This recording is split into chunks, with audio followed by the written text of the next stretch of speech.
Now, we can make things even more complex. We can ask the question what the probabilities are a week from today, given that today it is sunny. Well, we're not going to answer this right now, because what we're going to do is we're going to program this up in a minute. To do so, though, we need to introduce some notation. We're going to say that chi sub s super k is the probability that it's sunny k days from now. Similarly, chi sub ck, chi sub rk.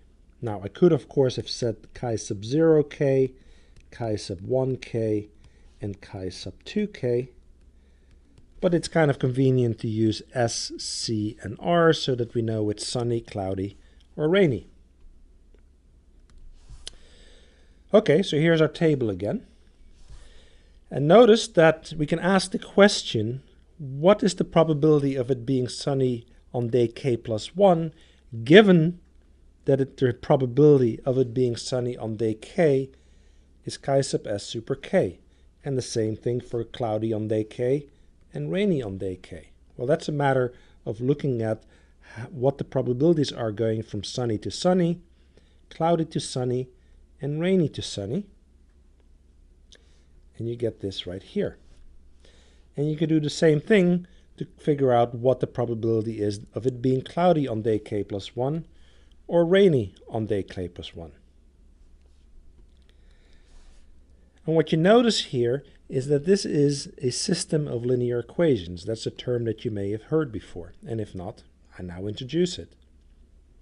You also notice that this can be written as a matrix vector multiply, because this matrix vector multiply with this matrix is just this times that plus this times that plus this times that for the first one, and that must be equal to that, etc. Okay, so now we recognize matrix vector multiplication as a compact way of writing a system of linear equations.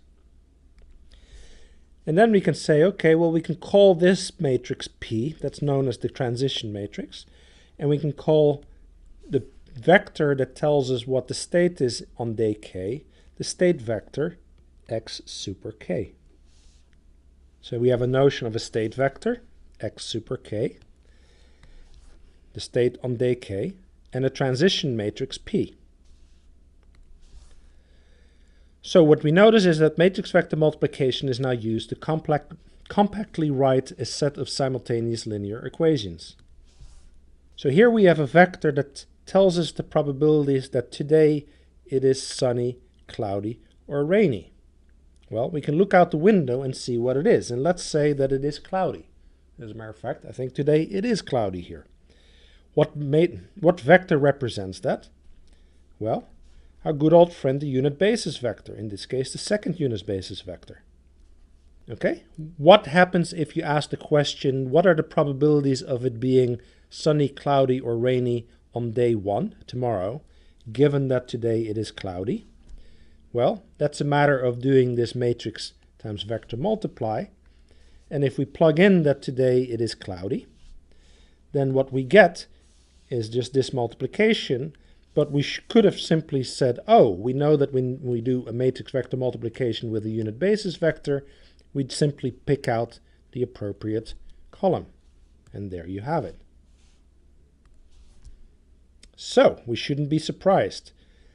P, the transition matrix times a unit basis vector, picks out the appropriate column. If we now want to know what the probabilities will be for the day after tomorrow, all we need to do is take our transition matrix and multiply it times the vector that indicates the probabilities for tomorrow. We just calculated what that was, and when we multiply that out, we get the vector of probabilities for the day after tomorrow. And notice that this is a lot easier than writing out that tree that we would have had to write out otherwise. What now if we want to know what the probabilities are for a week from now, given that today it's sunny, cloudy, or rainy? Well, we know how to do that now. That's a matter of doing a bunch of matrix vector multiplies. But it's a lot easier if we use the computer to do the heavy lifting for us, so I want you to now go and open up the Python notebook predicting the weather for the next week. And I'll see you in the next video.